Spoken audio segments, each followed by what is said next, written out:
As we do every single day, from 8 to 9 a.m., we talk about social issues. And this story, I saw it online. I saw this video and I thought, why not invite this lady into studio to share with us her story? Her name is Wanjiku Mburu.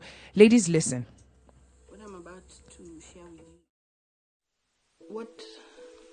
I'm about to share with you is something that we as a family have gone through for the past 6 years.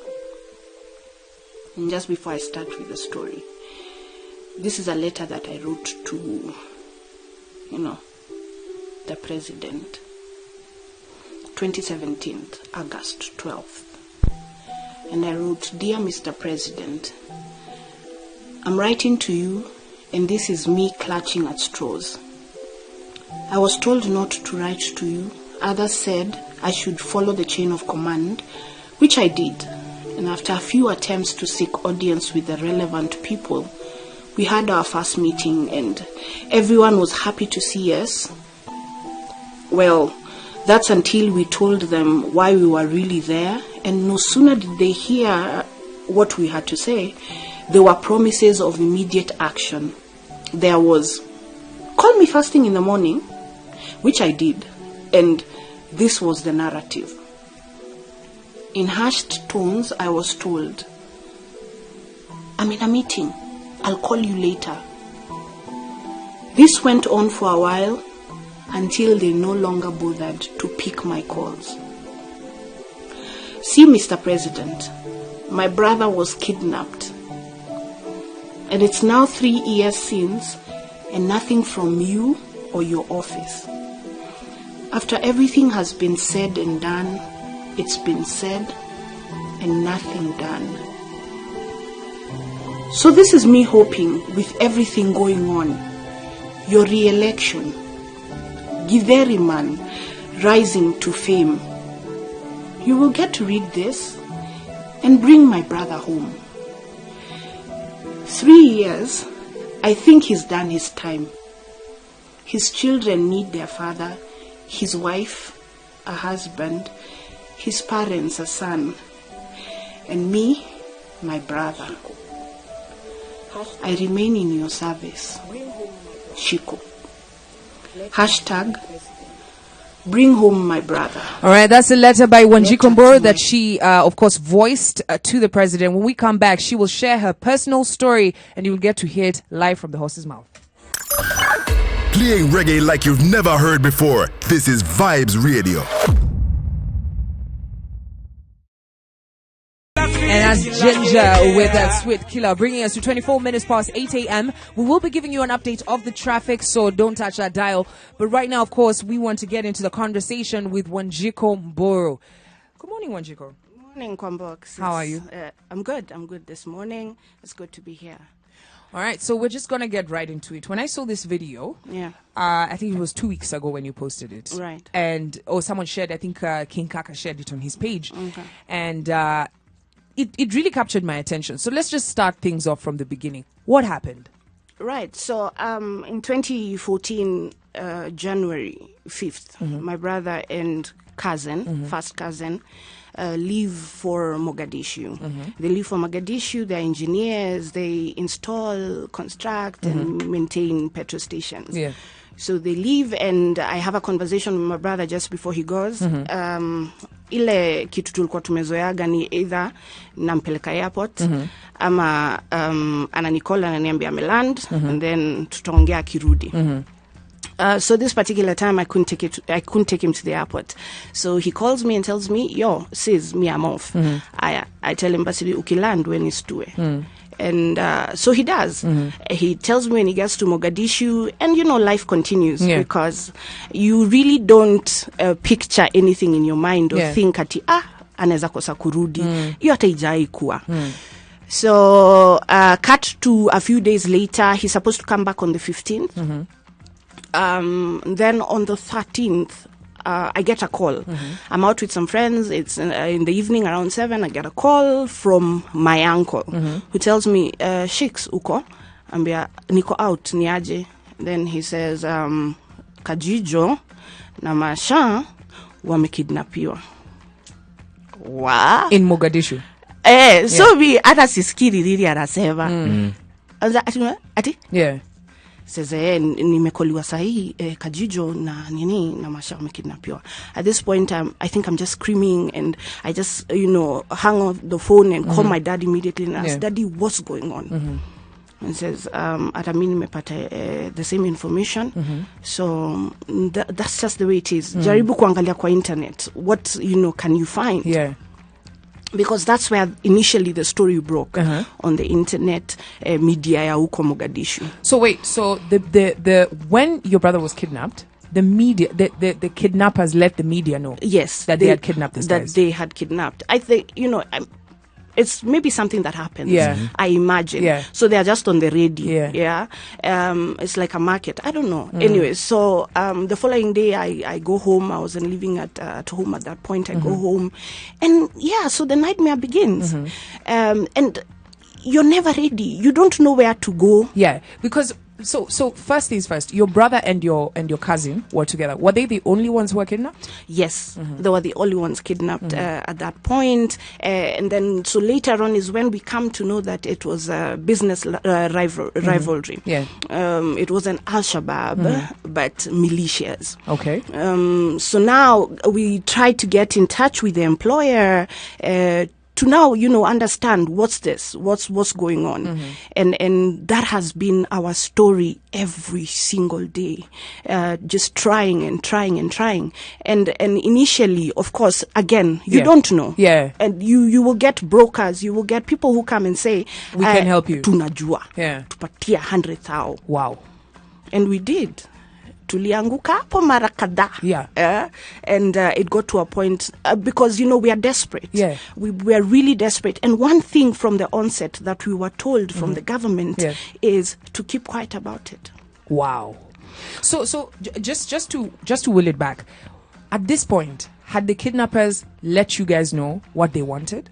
No, this is the thing. The kidnappers never at any one point got in touch with us as a family. They got in touch with the employer. And that is when they asked for a ransom of $100 million US. What? Yeah.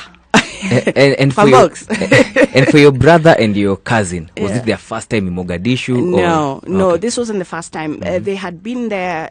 This is where the business rivalry comes in. They had been there before and done a petrol station, and so they had gone now. It was another contract. Yeah. So even him going to Mogadishu, you are like, tuko tu sawa. Maybe the first time when he went is when tulikuwa mse unaenda. Unajua uko Mogadishu, but he went. Na akatuma tu picha. I said like, okay, so sini hapa tu basi. So, but now the second time there is when the story changed. And so this is my first cousin. My brother is called George Macharia Mburu, and my cousin is called George Macharia Njoki. Wow. As in, so this is your first cousin. This is my first cousin. And okay, so I think that as soon as you find out information like this, that your loved one is stuck in another country, and this is, it's basically they're asking for a ransom from the company. I think the first person you'd go to is the embassy. It's the embassy. Correct. When you went to the embassy, you're telling us that they told you to keep quiet. Yes, we were told from the onset to keep quiet about it, and then, of course, the government doesn't negotiate with terrorists. Wait, so what are you supposed to do? Exactly. Again, and I'm saying, had there been, don't keep quiet, come this way, we will do everything. Yeah. But now you're telling us to keep quiet. So, on top of our torture, we are now fearing for our lives. Yeah. At one point, I couldn't talk on the phone because you were worried. I was worried. Am I being, tracked? Yeah. Is there someone listening to my conversation? And so this was the nightmare we were going through as a family. Now we can't talk about it. When you talk about something, it's like you heal a bit. Yeah. So now you can't talk about it. Now it's just you and the family just discussing in the evening. Ati sasa kesho, tutaenda kwa so and so. We can't even say the names. Yeah, because we are scared. And this is what the government did to us. They put us in a place. I don't know if it's psychological, torture, but that's just where we were in our minds, headspace. I'm going to just cut you short, Shiko. Right. We're going to take a break. Remember, you are live on Morning Vibes with Kwamboks and Bunde, and we're listening to Wanjiku Mburu's story, because this could be you. Remember, Yeah. you can call us up 0719-012-700. Playing reggae like you've never heard before. This is Vibes Radio. And it is the friend of Vibes, Christopher Martin with them Vex, bringing us to 22 minutes to 9 a.m. Remember, the next hour we've got On My Grind. And also, Rhythm Wars is going down. Let us know who you've got. Hashtag Vibes MVP. Now, si choche hapa brayo. Si choche. Redeem ya leo inaitwa Snapback Redeem, na kwa box amena Bugle with Original Friend, mimi niko na Jamil with Cut Them Off. So jump to your hashtag Vibes MVP pale Twitter and vote. We see who wins. All right, in studio we've got Wanjiku Mburu. She's been sharing with us her story. Her brother and cousin were abducted while working in Mogadishu, and it's been 6 years. It's been a grueling 6 years. Yep. So, before we went on break, you're just giving us a summary of what happened. But I can only imagine what this has done, to you and your family. Tell us how one day turned into 1 week, turned into months, turned into years. Yeah, so that turns very quickly into these months and the years, because the one thing that you're holding on to is hope. Yeah. And that meeting that you have been told, you mark it on your calendar. Yeah. 1 month from now, you've been given an appointment. Yeah. Ministry of Foreign Affairs. Wait, an appointment? An appointment. Not 1 month from now, your brother will be home. No. Yeah. No. Yeah. You're given an appointment, and that is what you hold on to. And that is how the days turn into weeks, into months, looking at that calendar, saying on the 23rd, on the 24th, we are going to meet with so and so. And now from there, at least, then something will a way forward. And then when you go there, you're told, okay, let's touch base again in another month. We do our investigations, and then we talk. Investigations? Yeah, whatever. They like to call those things investigations and inquiries. Yeah, just wasting time, which we don't have. Yeah. And that's how our days, our weeks, and our months have turned now to 6 years. Wanjiku, how are your parents taking this? Wow. Let me tell you. My brother is the only brother I have remaining. And we are close-knit family. So my dad, everything was, Joji, kuja asubuhi tufanye sijui nini. Ngombe yangu imefanya sijui nini, ni Joji. And then sasa Joji hayuko. And then my mom has been unwell. And so it's just my dad now there for her. And when my dad is unable, now it's me. Yeah. So I feel it. And every time I look at my dad, there's a time my mom was unwell, na alikuwa hosi, and we were really scared. Personally, I was like, wow, this is the end, Maze. And then she told me, Shiko, I'm not dying until Joji comes back. Wow. And it broke my heart. And then just to see my dad when we go for the meetings breaking down. Yeah. Can you imagine seeing your father cry? Yeah. It just does something to me, and it just breaks my heart. I can only, at this point, of course, the next question is, when was the last time you spoke to your brother? The last time I spoke to my brother is on 5th of January 2014. When was the last time your family spoke to your brother? That was still in 2014. He called after like about the 4th month in captivity. He called, and he called my father. I was away that time. So he called my dad and told my father that he had starved himself for 7 days. My brother is diabetic. And so they can't afford for him to be sick, because it's money, his money. That's how they view life there. So he said he had starved himself so that he could be given the privilege to just call his family and just tell them it is well. So that was the last time we had any communication with my brother. So you don't know if he's alive or if he's there? According to our sources, we have sources. 6 Wow. years. 6 years has taught us a lot of things. Yes. So according to our sources, who of course remain unnamed, they say that they are alive. There was a point they had been separated, but now they're back together. And they're alive. Now we got to get to the how and what. Your brother was working for a company, correct. which took him there. Yes, And so when he was abducted, he was on duty. he was on duty. And the ransom is being asked from the company that he was working for. Correct. What has the company said? The company. Okay, first of all, maybe I give a brief history about the employer, the company. Yeah. It's East African construction company, Yeah. Mogadishu. This guy is a Somali citizen and as well a Kenyan citizen. At one point, he was the chairman of the Kenya Forex Bureau. And so he's a powerful man. He's Yeah. a man of means. So the embassy reached out to him so that, he can be put to task. Yeah. And he promised in 2014 that he would do everything possible to bring back my brother and cousin. And from there, he's never communicated to us, never, had any 2014. from 2014 through the embassy, Yeah. not directly to us, Yeah. call my dad or me or Yeah. whoever, but through the embassy, and he's never done anything.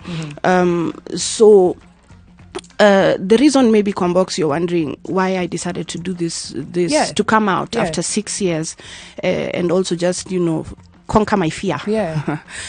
I had a meeting. We had a meeting with the government a few weeks before I did the video.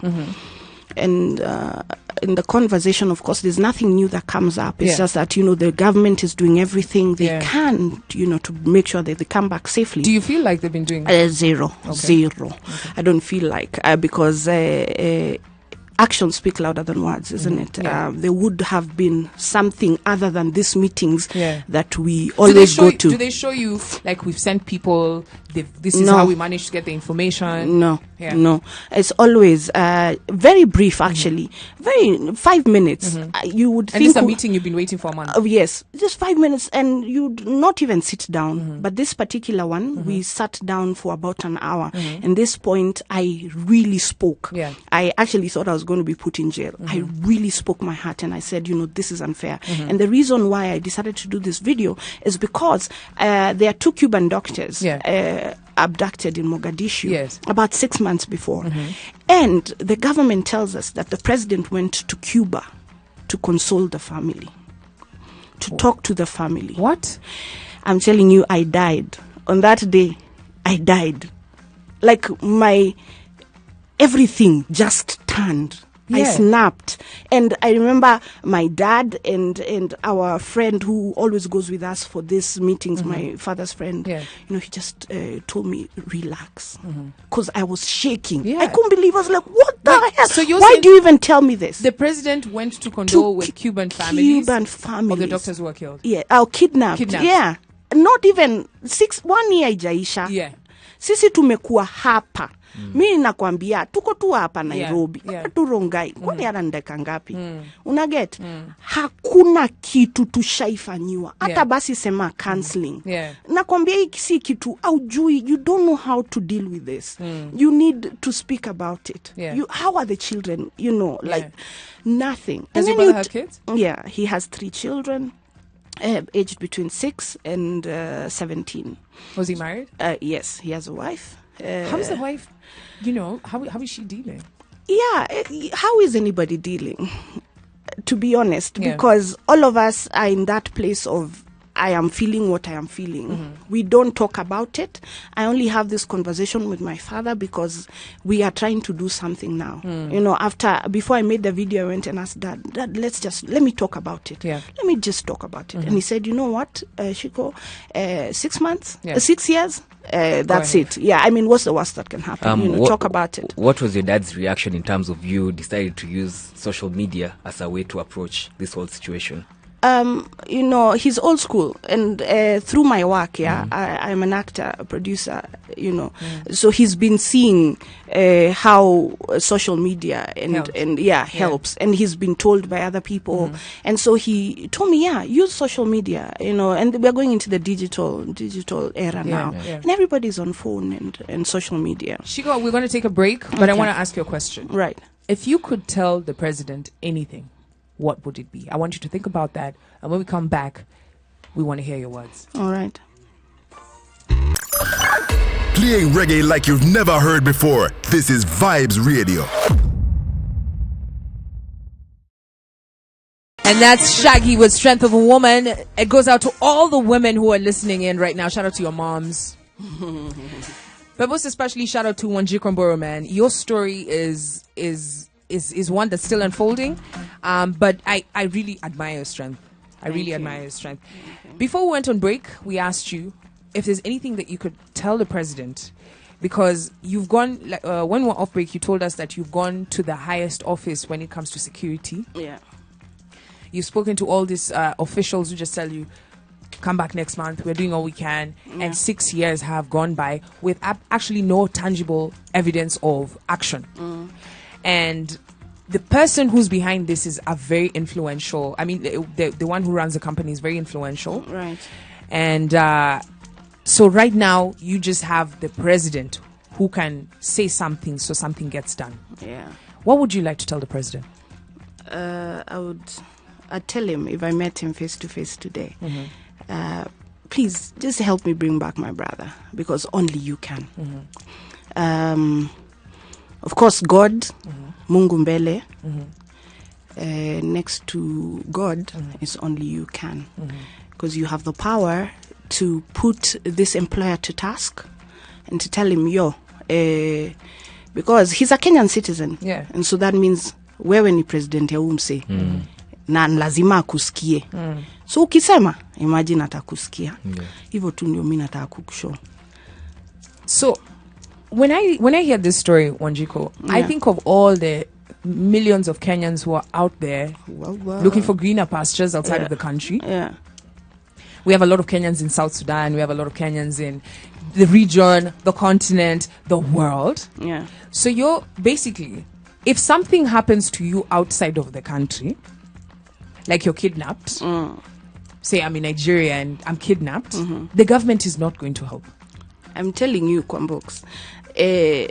But before you leave, Kwanza, just tell I don't know how many people.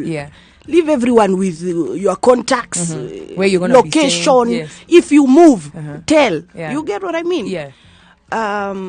Because I think it's not enough to be a Kenyan citizen if you're going outside there. You have to know people. You have to know people. Your name has to count for something. But that doesn't make any sense. We're Exactly. all Kenyans. It should be enough to be. You would think it would be enough to be a Kenyan citizen. That my embassy will come for me. Yeah, because when I watch, okay, guys, we've watched American Ninis. Yeah. We've watched the news. Yes. Anytime there's two Americans who are caught skinny dipping somewhere in the Indian Ocean, and then they were kidnapped Makosa ni yao ata. a shark, and they're the ones who even they were found doing illegal things. Yes. The government will cater to them. Everything. Yeah. Even if you're saying it's fine to have that, the government does not negotiate with terrorists. Yes. But huku chini, Yeah. huku kwa ground, Yeah. pale vitu zinafaa kuwa different.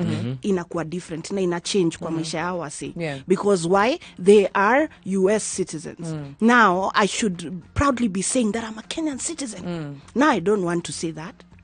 I don't want to say that I am a Kenyan citizen where? Because for me, I'm silently, fearfully coming to the realization that it's not enough to be a Kenyan citizen. Wow. Yeah. Wanjiku Mburu, thank you so much for coming in and sharing your story with us. Yeah. Thanks for having me. I know that there's a lot of Kenyans who've probably had this story. If you have a similar story, please share with us using #VibesMVP, because this, Brian, this story is crazy. It's scary. Imagine leaving the country and never coming back. Never coming back. And your government, passport yako imestampiwa ukitoka. Yeah. Imestampiwa umefika hiyo side Yeah. nyingine. Acha You communicate niwaambie. that umefika and no one is looking Ukiona for you. ile kibao imeandikwa kwa heri. Yeah. Ujue ni hivyo. Inaweza kuwa kwa heri ya kabisa. Ninafanya movie about hii nini, about hii story ya bro, based on a true story. Kama kuna watu wako hapo nje na wako na similar story, na unaweza taka ikue kitu, create awareness. That's the only thing we can do right now. Ama tukue na group, Kidnappers Anonymous. Reach out to me on my social media handles. What's your handle? Wanjiku Mburu. It's Wanjiku Mburu, Mama Baha. Yeah, so kitype tu hapo utanicheki. You can drop me an email, shix254@gmail.com. Yeah, and then we will move forward together. This story, it's. I mean, 6 years. I really want to just. My thoughts and prayers are with your family, especially at these trying times. Yeah. Guys, remember you can use #VibesMPP. Share your story with us so we get to know if there's more people who are probably going through a similar thing. And also, you have a walk. Yes, on the 28th of January, it's my birthday, and I'm walking for my brother. I have a march to the office of the president to try and just put pressure and tell him, we are here. Yeah. We ain't going anywhere. If you want to join, karibuni sana. And Where's let's it gonna keep, we are going to meet at Nairobi West and then walk to the office of the president. We're meeting at 8 a.m. Nairobi West. Let's keep the memories alive of just not my brother and cousin, but all the other Kenyans who are abducted in captivity in Mogadishu, Congo, wherever, Let's keep, this work is for all these people. All right. Yeah. Thank you so much, Wanjiku. Thank you so much for having me here. Playing reggae like you've never heard before. This is Vibes Radio.